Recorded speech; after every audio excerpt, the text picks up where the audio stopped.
बच्चों, अब हम प्रश्न संग्रह 27 पढ़ेंगे। परिसर में पाई जाने वाली समांतर रेखाओं के दो उदाहरण लिखो।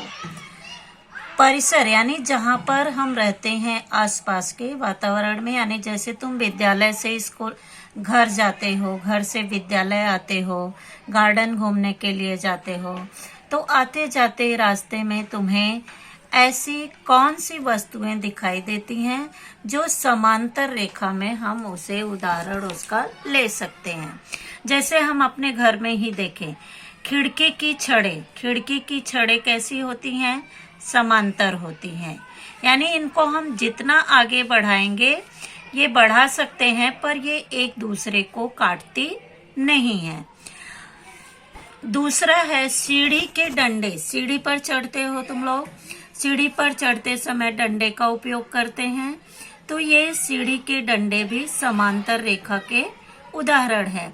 यानी इन रेखाओं को हम जितना ही आगे बढ़ाते जाएंगे ये रेखाएं एक दूसरे को काटती नहीं हैं, तो इसलिए ऐसी रेखाओं को हम समांतर रेखा कहते हैं जो एक दूसरे को नहीं काटते हैं, सीधी रेखा होती हैं।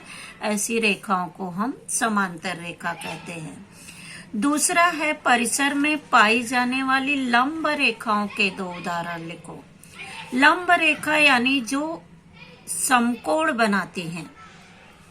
जैसे हम तार के खंभे देखते हैं, खंभे खड़े रहते हैं और उनकी परछाई जमीन पर पड़ती है, तो ये चित्र हमें कैसे दिखाई दे रहा है? समकोण दिखाई दे रहा है।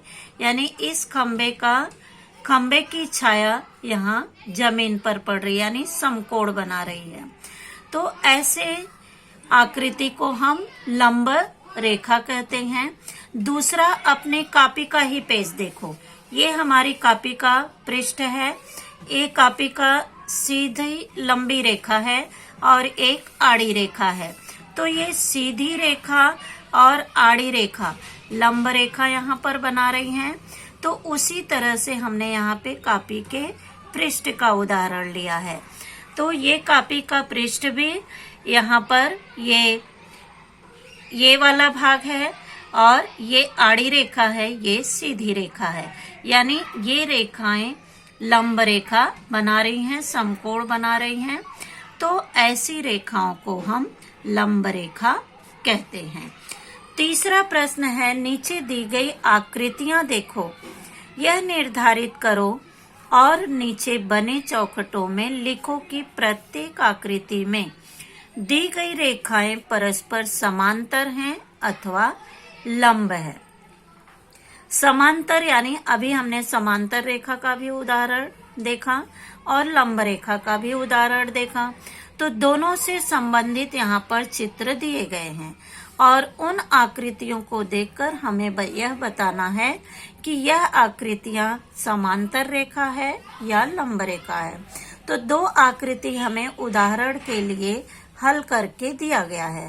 पहली आकृति है, ये समांतर रेखा है, यानी इन रेखाओं को हम आगे बढ़ाते जाएंगे तो भी ये रेखाएं एक दूसरे को काटती नहीं हैं। तो ऐसी रेखा को हम समांतर रेखा कहते हैं।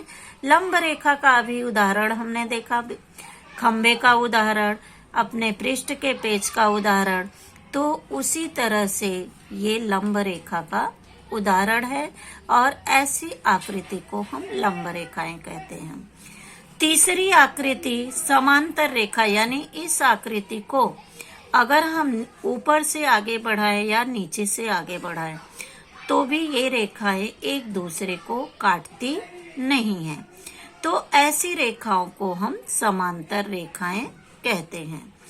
चौथी आकृति, ये भी आड़ी खींची गई है, लेकिन इन रेखाओं को हम आगे बढ़ाएंगे तो ये रेखाएं एक दूसरे को काटती नहीं हैं।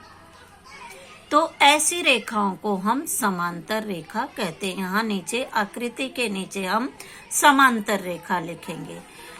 पांचवी आकृति है, ये रेखाएं एक दूसरे को समकोण बनाते हुए काटती हैं, यानी लंब रेखा का ये उदाहरण है। यानी सीधा समकोण बना रही हैं ये आकृतियां। तो ऐसी आकृति को हम लंब रेखा कहेंगे।